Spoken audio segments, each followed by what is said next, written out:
Shuhudia ni miaka miwili sasa, maadhimisho ya kwanza yalizuiwa kule Mbeya, maadhimisho ya pili mkafanyia kidigitali. Tutarajie nini kutoka kwa baada ya zuio la miaka kama miwili hivi? Hamjawahi kukutana moja kwa moja, tutarajie nini kutoka kwenu hasa kama kiongozi wa BAVICHA? Nafikiri kwanza nashukuru, nitumie tu fursa hii kwanza kuwakaribisha vijana wote ambao wamefika Dodoma, wengine ambao wako maeneo tofauti tofauti waendelee kufika Dodoma, kwa sababu kama ulivyosema kwa miaka miwili tumekuwa tufanyi maadhimisho ya siku ya vijana duniani, lakini mwaka huu mpaka muda huu tunaona tunaenda kukamilisha tukio hilo. Sasa tusiwe na maneno mengi ya kusema watu watarajie nini. Kikubwa ni kwamba tuwaalike vijana wote na Watanzania wote kwa ujumla, kwa maana ya kutoka makundi mbalimbali, waje washuhudie nini vijana wa Chadema tunakifanya na nini ambacho tumejiandaa nacho. Kama unavyoona maandalizi tuliokuwa nayo kabla ya kesho, kwa maana ya siku ya maadhimisho ya vijana duniani, tumeandaa bonanza la michezo. Mtu mwingine anaweza akafikiri kwa nini hawa watu wana raha gani licha ya changamoto mbalimbali zinazowakabili kwenye taifa hili, kwa nini wamewaza jambo la starehe? Kwa sababu wengine wanadhani michezo ni starehe, lakini sisi tumeandaa bonanza hili makusudi kabisa, kwa sababu tunafahamu vijana wengi kwenye taifa letu na duniani ni wafuatiliaji wa michezo.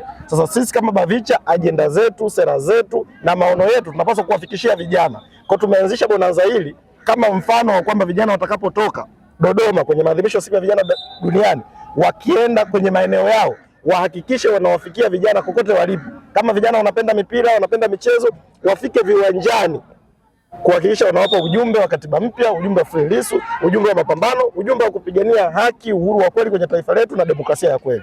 Wengine tumeshuhudia kwamba mnafanyia ukumbini. Kwa nini hili jambo halikufanyika nje? Kwa maana haya makongamano pamoja na mambo mengine yote tumekuwa tukifanya mikutano ya hadhara mara nyingi. Kongamano kama utakavyoona watoa mada watakao kuwepo kesho, tumelichukulia kongamano la kesho kama ni darasa, kama ni shule. Sisi Chadema miongoni mwa misingi yetu tunaamini katika kuwajengea uwezo vijana. Kwa kesho tu haitakuwa tu swala tu la watu kushangilia, lakini tunaamini kijana ambaye amefika Dodoma hatatoka kama alivyokuja. Atatoka na maarifa, atatoka na ujuzi, atatoka amejengewa uwezo wa kwenda kuendeleza na mapambano huko. Mwenyekiti, kwa sababu na maandalizi ya siku ya kesho, basi mimi nikuache uendelee na maandalizi hayo. Nafikiri tutawasiliana kwa wakati mwingine. Nikushukuru sana na niwakaribishe vijana waendelee kufika Dodoma. Asante.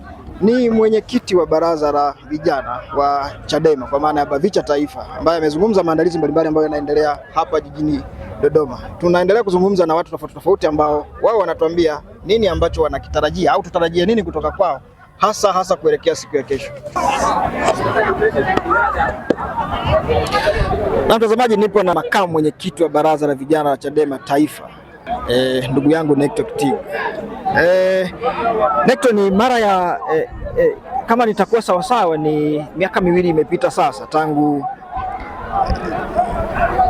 hamjakutana ana kwa ana, naweza kusema hivyo. Mmefanya maadhimisho, lakini 2024 maadhimisho yalizuiwa, na wakati huo nafikiri hamkuwa kwenye nafasi ya uongozi. Ndio. Na leo mmekuwa kwenye nafasi ya uongozi, lakini 2025 mkafanya kidigitali. Mnajisikiaje? Unajisikiaje wewe kuwepo hapa Dodoma leo baada ya miaka miwili? Kwanza ninashukuru kwa kupata hii nafasi muhimu.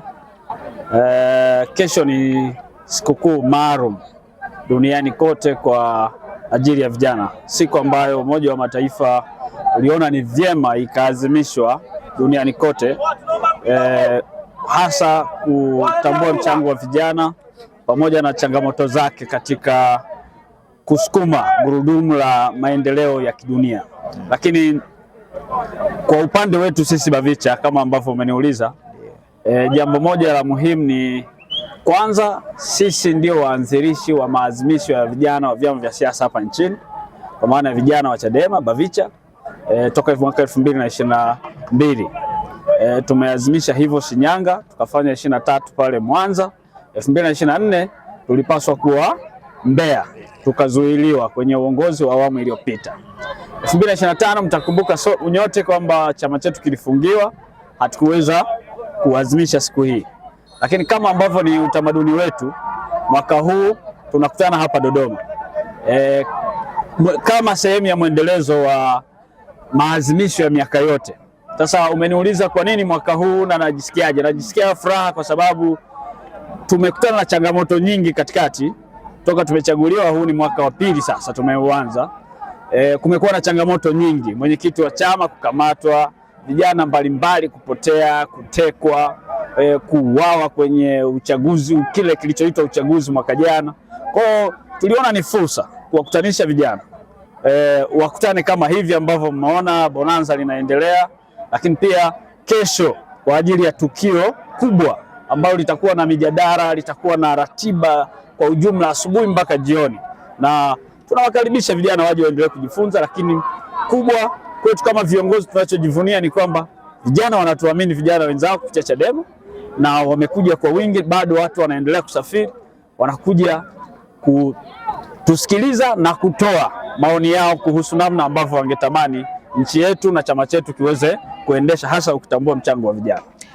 Makamu, nikikumbuka mwaka 2024 pale Mbeya, ndio baadhi ya viongozi walikamatwa, wanachama wengine wakapigwa. Hali ile ikapelekea yale maadhimisho kuto kufanyika. Ndio. Na nikikumbuka vizuri ni kwamba viongozi walikuja siku moja kabla ya maadhimisho yenyewe. Ndio.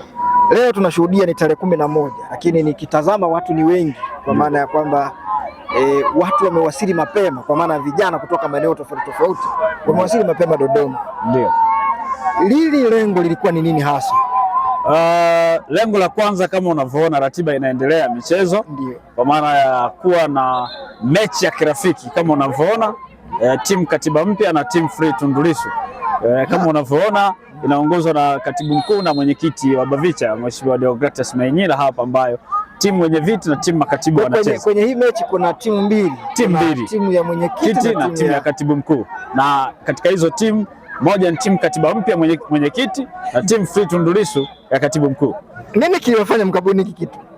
Sisi tuliona kwanza, kama nilivyotangulia kusema, vijana wengi wamepata matatizo mengi. Sasa baada ya kupata matatizo mengi, kuna muda tunapaswa kuishi. Sasa unaishi vipi? Tukaona siku ya kesho haitoshi kufanya mijadala na kila mtu kutoa maoni yake kwa watu zaidi ya 5,000.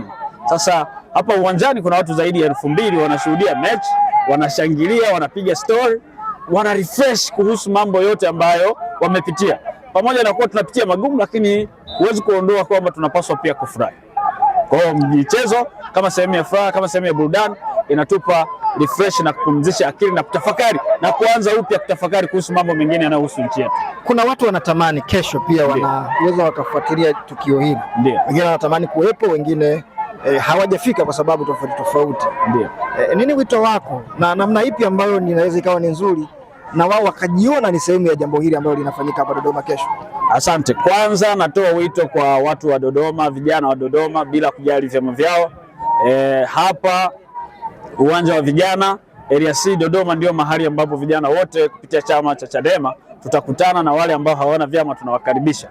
Jambo la kwanza. Kwa Dodoma kanda ya kati tunategemea waje kwa wingi. Wao wasisubiri kutufuatilia katika mitandao ya kijamii pekee. Waje hapa kwa sababu patakuwa na kila radha ya kitu wanachotamani kukiona. Tutakuwa na mijadala, tutakuwa na burudani, tutakuwa na midaharo, tutakuwa na hotuba mbalimbali za watu maarufu, watu mashuhuri. Kwa hiyo sitaki niseme kuhusu kitakachotokea kesho, lakini ukweli ni kwamba watu waje kesho hapa, wataona mambo yatakavyokuwa. Wale ambao hawatabahatika kufika, basi wanaweza kutufuatilia kwa sababu tutakuwa live katika vyombo mbalimbali vya habari.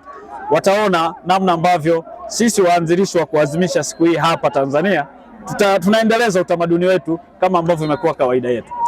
Makamu mwenyekiti, nikushukuru sana. Asante sana. Nikushukuru sana, nikutakia maandalizi mema pia. Shukrani sana. Shukrani sana. Asante. Mtazamaji, kama nilivyosema awali kwamba tupo hapa jijini Dodoma kufuatilia kile ambacho kinaendelea kwa wakati huu, na tulikuwa tunazungumza na makamu mwenyekiti wa baraza la vijana la Chadema kwa maana ya Bavicha Taifa, ndugu yetu Neto Kitiga. Endelea kutufuatilia. Naam, mtazamaji, nipo na mwenyekiti wa baraza la vijana la Chadema mkoa wa Mbeya. Unajisikiaje kuwa hapa leo ikiwa ni miaka miwili hamjawahi kukutana namna hii? Kwako hili unalichukuliaje? Karibu jitambulishe. Nashukuru sana. Mimi naitwa Chonya Elisha, mwenyekiti wa baraza la vijana wa Chadema mkoa wa Mbeya. Ninazungumza leo nikiwa viwanja vya Dodoma, sehemu ambapo tumekutana vijana wote wa nchi nzima wanaowaamini wanachama wa Chadema, lakini na vijana wengine ambao ni wapenda haki katika taifa, kuweka rekodi sawa. Mwaka 2024 maadhimisho ya siku ya vijana duniani, kama ulivyo utamaduni wa chama chetu tangu kuasisiwa mara ya kwanza 2022, kuwakusanya vijana wa nchi nzima kukutana mahali pamoja. Mwaka 2024 baraza la vijana walikubaliana maadhimisho yatafanyikia mkoa wa Mbeya. Kwa bahati mbaya sana, kwa uonevu, dhuluma na uvunjaji wa sheria na katiba ya nchi, tulizuiwa tusifanye yale maadhimisho. Mwaka 2025 mwaka mmoja baadaye, tukawa kwenye changamoto ya uvunjaji wa sheria na uvunjaji wa katiba ya nchi, pale ambapo chama chetu kilizuiwa kisifanye shughuli zake kwa zaidi ya siku 309. Na mwaka huu sasa tumekutana Dodoma na maadhimisho, tangu Umoja wa Mataifa umepitisha kwamba utakuwa unafanya maadhimisho kila tarehe 12 ya mwezi wa 8. Kutakuwa kuna maadhimisho ya siku ya vijana, na kila mwaka huwa kuna ujumbe mahususi unaotamkwa au ujumbe maalum kama kauli ya Umoja wa Mataifa kuhusu vijana wote. Kwa mwaka 2026 ujumbe maalum wa Umoja wa Mataifa kwa lugha ya majirani anasema different contexts, common aspirations. Kwa tafsiri sio rasmi sana, nazungumza mazingira tofauti, matarajio yanayofanana.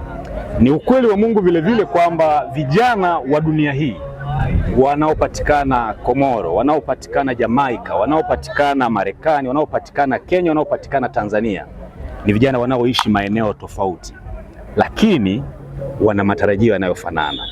Sasa sisi kwa kuzingatia hilo kwamba hata Tanzania vijana wanaoishi Mtwara, vijana wanaoishi Mbeya, vijana wanaoishi Geita na vijana wanaoishi Mwanza na vijana wanaoishi Lindi, Dar es Salaam na maeneo mengine yote ni vijana wanaoishi maeneo tofauti tofauti, lakini ni vijana ambao wana matarajio yanayofanana. Sasa matarajio ya vijana ni nini? Matarajio ya vijana kwenye nchi yao, kwenye nchi ya Tanzania, wanatamani angalau wangeweza kuwa na waweze kupata elimu bora, elimu nzuri itakayowasaidia wakienda kwenye soko la ajira, sio tu la Tanzania, la dunia, waweze kushindana. Ni matarajio ya vijana wa Kitanzania, bila kujali ni kijana anayetokea eneo gani ndani ya Tanzania. Lakini vijana wa Kitanzania wanatamani kupata ajira. Kijana anayehitimu chuo kikuu au elimu fulani anahitimu, anatamani awe na uwezo wa kupata ajira au kuajiriwa au kujiajiri, apate ujira, ajitunze na atunze wanaomtegemea. Lakini vijana wangetamani kuwa, bila kujali anatokea wapi, vijana wangetamani kuwa na uhuru katika taifa lao, uhuru wa kutoa maoni, uhuru wa kujumuika, uhuru wa kushiriki na kuamini na taasisi au chama chochote. Wangetamani wawe na huo uhuru bila mipaka yoyote. Lakini vijana wangetamani kuwa na mazingira, mawanda makubwa ya haki, kuona haki za binadamu zinalindwa, haki za binadamu zinahifadhiwa na kadhalika. Vijana wangetamani kama wanafanya biashara kuwe kuna sera, kuna sheria zinazolinda na kuwezesha hawa vijana wamiliki uchumi, waweze kujiendeleza na waweze kusaidia familia zao. Lakini vijana wangetamani wafanye kama ni kilimo, kwa maeneo yanayoweza kufanyika kilimo, basi kuwe kuna sera, kuwe kuna sheria zinazowezesha kufanya kilimo, kuleta pembejeo mahali pa karibu, pembejeo zipatikane, wafanye kilimo biashara, waendelee, waweze kuwa na maisha mazuri. Sasa yote haya sisi vijana wa Chadema tukayatafakari, tukaona hayawezekani mpaka kuwe na msingi mzuri utakaoweza kuyalinda haya yote, na tukakubaliana, na ni ukweli wa Mungu kwamba hakuna namna isipokuwa tupate katiba mpya inayotokana na ridhaa ya wananchi. Na ndio maana kupitia kauli ya Umoja wa Mataifa na sisi vijana wa Chadema, kwa kuzingatia mazingira ya Kitanzania, tukaja na kauli mbiu inayosema, ambayo ndio kauli mbiu ya maadhimisho yetu ya mwaka huu,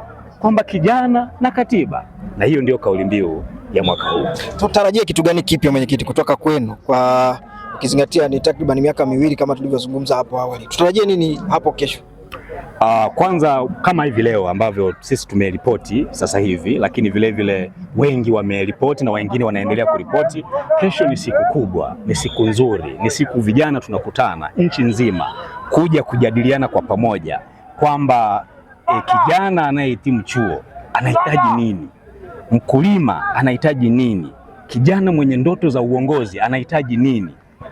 Kijana mwenye anahitaji kufanya shughuli za kilimo anahitaji nini? Kwa ni kesho tutakutana, tutajadiliana kwa kina.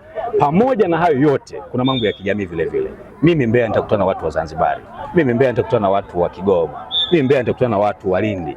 Ni fursa ya kijamii, ni fursa ya kisiasa, lakini ni fursa vile vile ya kimaisha. Tutarajia kupata watu wangapi kutoka Mbeya, mwenyekiti, mpaka muda huu? Mpaka muda huu Mbeya kwa ujumla mpaka kesho, kwa sababu gari ya kwanza imekwisha kufika wanaotoka Mbeya, na tunatarajia kuna wengine watakuja na gari nyingine. Kwa mpaka kesho tunaweza tukazungumza watu ama 60 au zaidi ya hapo watakaofika kutokea Mbeya.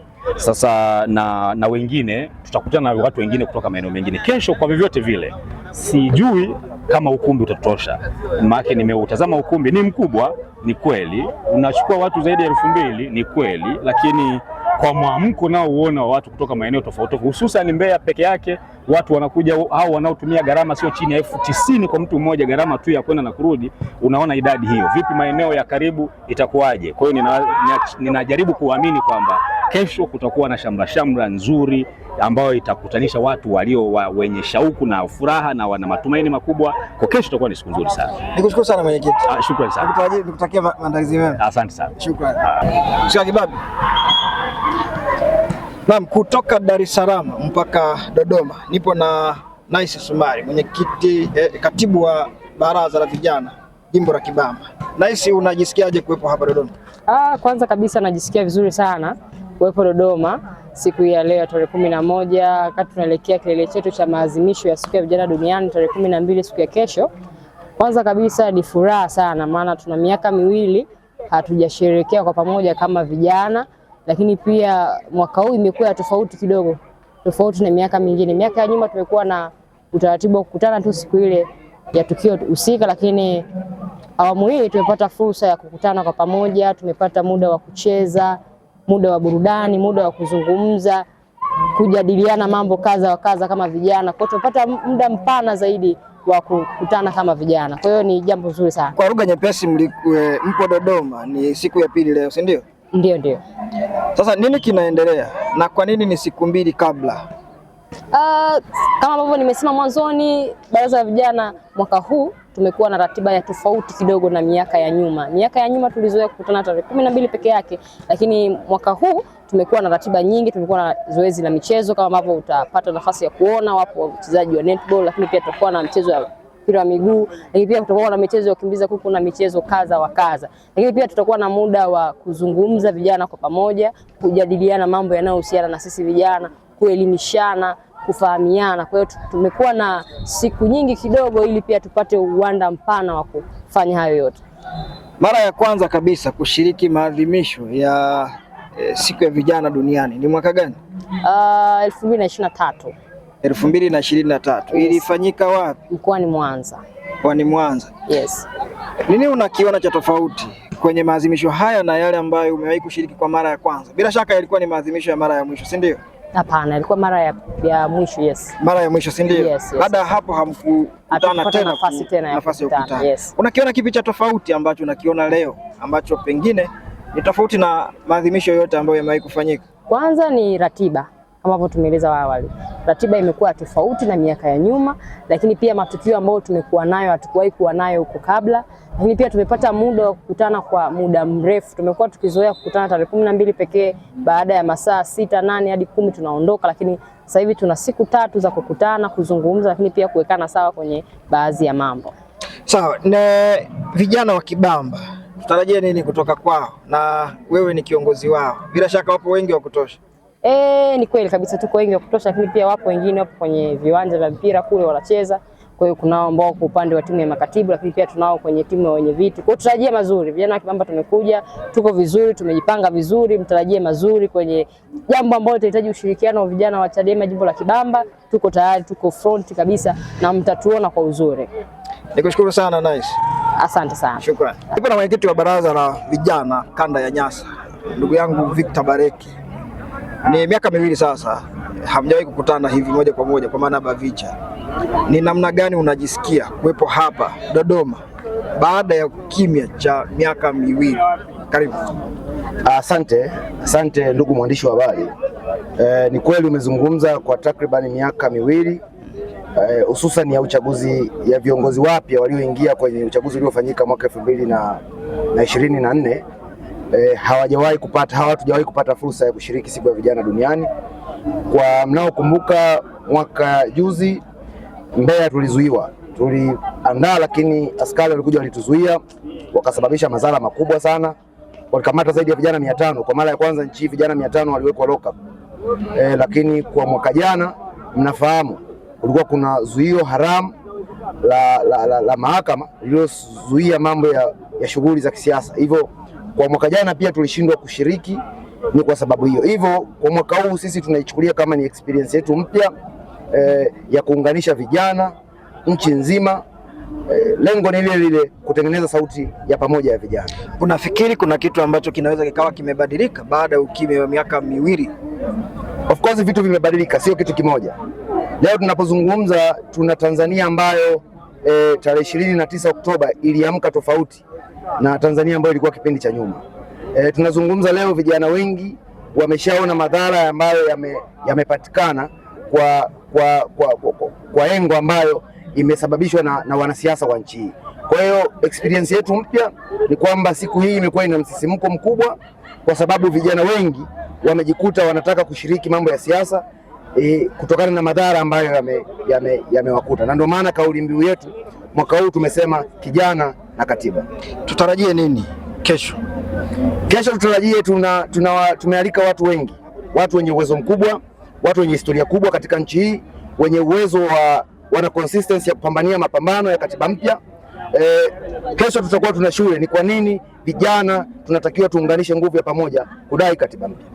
Nyasa ya tofauti, tutarajie nini kutoka Nyasa? Nyasa ni kama sehemu ya Tanzania kwa ujumla. Sisi watu wa Nyasa tumekuja kwa wingi hapa, lakini kesho tunaichukulia kama shule kwetu.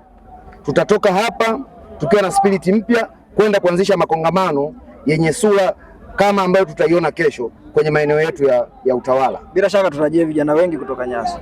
Yes, tuna zaidi ya gari 6 zimetoka Nyasa, zimekuja Dodoma. Hivi ninavyozungumza na wengine wako njiani. Nyasa tutakuwa na namba kubwa sana. Kuna yule ambaye anatamani kushiriki lakini anaona kabisa hana uwezo wa kufika Dodoma. Kipi ambacho neno lipi analipata kutoka kwako wewe binafsi? Ni kweli ninachokisema, ukumbi wetu unaweza kuchukua watu 3000 hapa. Lakini kama mnavyoona mnafanya kazi nzuri. Kesho kupitia media tutakuwa live kuanzia tunaanza mpaka tunamaliza. Kwa hiyo nitoe like kwa Watanzania mahali popote walipo. Kama unashindwa kushiriki unaweza kuunga bando. Lengo ni moja, tuunganishe sauti ya vijana wa nchi hii bila kujali itikadi zetu za vyama vya siasa. Nakushukuru sana mwenyekiti. Asante sana. Shukrani sana, kila laheri. Asante sana. Tupo hapa jijini Dodoma, tunazungumza na watu tofauti, lakini hasa hawa ni viongozi wa baraza la vijana wa Chadema kwa maana ya Bavicha, ambao leo wapo kwenye maandalizi kuelekea siku ya kesho ambao wao wanaita siku kubwa. Tuko hapa na mbele yangu ni kiongozi. Asante. Binafsi naitwa Wilson Kayombo, ni katibu wa baraza la vijana wa Chama cha Demokrasia na Maendeleo kwa maana ya Chadema mkoa wa Morogoro. Leo hii ni siku ya tarehe 11 mwezi wa 8 mwaka 2026. Tumekutana hapa jijini Dodoma kwa ajili ya maandalizi ya siku ya vijana duniani ambayo specifically inakwenda kufanyika kesho. Kwa siku ya kesho tunatarajia kuwa na kongamano la vijana, hasa sisi kama Chama cha Demokrasia na Maendeleo. Siku hiyo tutaiadhimisha hapa mkoani Dodoma kitaifa. Kwa hiyo hiki kinachoonekana hapa ni maandalizi hususan kwa siku hiyo ya kesho ya kongamano la vijana, lakini pia tunawaalika vijana wengi waweze kushiriki pamoja nasi, kwa sababu kongamano la vijana ndio kongamano ambalo linakwenda kuamua mustakabali mzima wa vijana, lakini pia na mustakabali mzima wa taifa katika kwa mustakabali mzima wa maendeleo ya taifa kwa ujumla, kwa sababu kila taifa duniani linaamini kwamba vijana ndio nguvu kazi, vijana ndio chimbuko la mabadiliko, lakini pia vijana ndio chimbuko la maendeleo. Sasa kama vijana lazima tuweze kukutana sehemu hii ili tuweze kujadiliana kwa pamoja mustakabali wetu sisi wa vijana ni upi, lakini pia mustakabali wa taifa kwa ujumla ni upi. Kama nilivyosema awali kwamba taifa linategemea nini? Linategemea vijana. Sasa tunashuhudia hapa, kinachoendelea hapa ni kwamba ni kama mechi kwa maana ya mpira wa miguu unaendelea. Hii inaashiria nini kuelekea maandalizi ya kesho? Kitu ambacho kiko hapa unaona ni vijana mbalimbali. Hawa unaoona wote hawa ni vijana wa Chama cha Demokrasia na Maendeleo kwa maana ya BAVICHA. Sasa vijana hawa kama nilivyokuambia awali, tuko kwa ajili ya maandalizi ya kongamano la siku la vijana, lakini hawa vijana wametoka kanda mbalimbali, mikoa mbalimbali Tanzania, sio wote wanafahamiana. Kwa hiyo kuwepo kwa matamasha kama haya ya kimichezo ni kwa ajili ya kudumisha ushirikiano, tuweze kufahamiana. Unajua hata pia unapokuja kujadili kitu lazima uweze kujua unaongea na watu wa aina gani. Kwa hiyo hii michezo ni katika kudumisha ushirikiano, lakini pia kuweza kufahamiana kwa ajili hata tunavyoingia sasa kwenye siku yenyewe ya vijana tunajua tunazungumza na vijana wa aina gani. Sawa sawa, nikushukuru sana. Mtazamaji anatamani kujua tena kwa mara nyingine unaitwa nani? Wilson Kayombo, katibu wa Baraza la Vijana wa Chama cha Demokrasia na Maendeleo mkoa wa Morogoro. Sawa, nakushukuru sana ndugu yangu Kayombo. Mtazamaji, kama nilivyoeleza awali kwamba tupo na vijana, tupo hapa Dodoma kuzungumza na watu tofauti tofauti ambao kwa maana kuzungumza na vijana wa Baraza la Vijana la Chama cha Demokrasia na Maendeleo CHADEMA ambao wapo hapa. Lengo kubwa ni kwamba wapo kwenye maandalizi kuelekea siku ya kesho. Hivyo kwa ajili ya kuwakilisha ambao hawajanichagua wako nje ya siasa. Kwa maana hiyo nimewiwa kuwepo hapa kuadhimisha siku ya vijana duniani ili kujoin na wenzangu kubadilishana mawazo nini kinachokuja kwenye nchi yetu. Umeshasema kama kiongozi wa taasisi, unamaanisha nini kwenye hili? Mimi ni katibu wa BAVICHA wilaya ya Kyela. Kwa maana hiyo BAVICHA iko chini ya taasisi. Kwa maana hiyo mimi niko chini ya taasisi. Kwa maana ninaposema nazungumzia taasisi maana yake niko ndani ya CHADEMA. Si ndio? Mara ya mwisho nilikuona Mwanza. Si ndio? Ndio. Na hiyo ndio ikawa mara ya mwisho kabisa kukutana na wenzako kwa maana ya maadhimisho ya siku ya vijana duniani.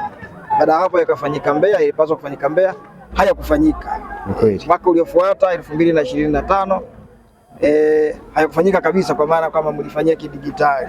Nini unajisikiaje kuwepo kukutana na wenzako kwa mara ya kwanza? Ni kipi ambacho unakiona cha tofauti kimekuwepo kwa sasa?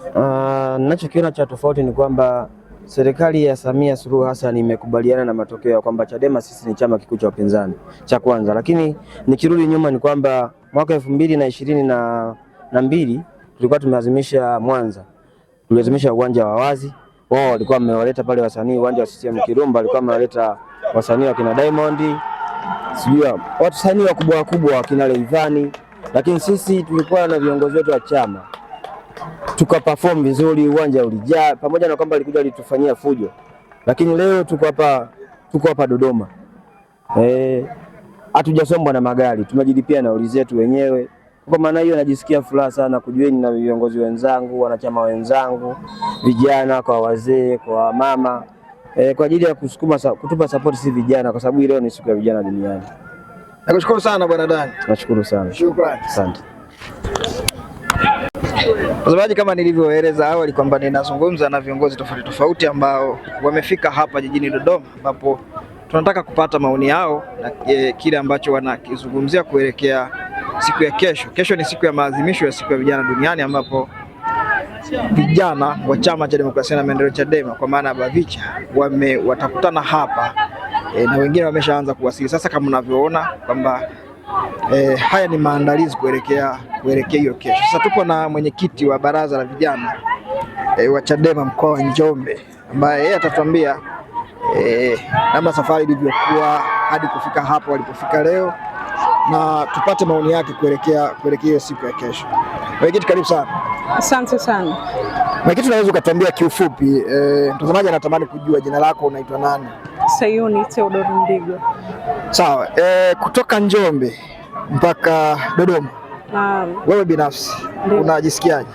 Mimi najisikia vizuri sana kwa sababu ya aina ya safari yenyewe. Kweli tumesafiri usiku, tumechoka, lakini ukitutazama vijana wa Njombe ni kama tumetoka kuamka, ni tumechangamka kwa sababu ya shauku ya aina ya safari. Viongozi wenu kwa maana viongozi wa Chama cha Demokrasia na Maendeleo CHADEMA hasa mkoa wa Njombe watarajie nini kutoka kwenu, hasa kutoka kwa vijana wao ambao wamefika hapa jijini Dodoma? Viongozi wetu wa Chama cha Demokrasia na Maendeleo kwenye mkoa wetu watarajie uamsho mkubwa, watarajie hamasa kubwa ya aina yake, kwa sababu vijana tunarudi tukiwa tumeiva, tukiwa tumechangamka, tukiwa tumebadilishana uzoefu na vijana wa maeneo mengine. Kwa hiyo vijana tunaporudi Njombe si sawa na vile tulivyoondoka Njombe, kwa sababu takriban miaka miwili hatujapata nafasi ya kukutanishwa pamoja na vijana wa maeneo mengine ya taifa letu, kama ambavyo imekuwa ni utaratibu wetu wa miaka ya hapo nyuma, kabla ya hiki kipindi ambacho vijana wa Chama cha Demokrasia na Maendeleo tumepitia heka na misukosuko mingi. Hii ilipelekea vijana kuona kama kupigania demokrasia si wajibu wao, na kuona kana kwamba wanakosea kwa sababu ya aina ya utawala ambao tumekuwa nao na aina ya vipindi ambavyo tumepita navyo hapo katikati. Kwa hiyo ni waahidi viongozi wetu wa chama mkoa wa Njombe kwamba vijana leo tumekuja tumeamsha ile ari ambayo ilipotea kwa kipindi cha miaka miwili. Kwa hiyo tunarudi tukiwa wengine, tunarudi tukiwa na nguvu nyingine, kwa sababu tunakutana na watu wa aina tofauti tofauti. Tumekuwa na vipindi vingi vizuri, tumeanza leo na kesho tunatarajia kuhitimisha tukiwa tumeiva sawa sawa. Sawa, pamoja na yote ambayo umeyazungumza, unafikiri vile ambavyo hamjafanya kwa miaka miwili sasa, kwa maana kwa mwaka 2023 2024 na mwaka 2025, kuna namna yoyote ambayo ninyi kama vijana mmeathirika? Ndio, tumeathirika kwa sababu ya kule kunyimwa haki zetu za msingi, uwezo wa kukutana na watu wengine, uwezo wa kujielezea. Unajua vijana wengi wamerudi nyuma, tumeona vijana wengi wapambanaji wanaweza kuisema kweli. Hichi kipindi cha miaka miwili, ndugu mwandishi wa habari, kimeleta matokeo mabaya sana ndani ya taifa letu. Utaona kuna wimbi kubwa la vijana machawa limeinuka kuliko kipindi kingine chochote kuwahi kutokea. Wimbi kubwa la vijana ambao wanasema uongo limeinuka kuliko kipindi kingine chochote, lakini pia kumekuwa kuna matendo mengi ya hovyo, kwa sababu vijana tukupata nafasi na fursa nzuri ya kukemeana wenyewe kwa wenyewe kwenye majukwaa huru na yenye uwazi.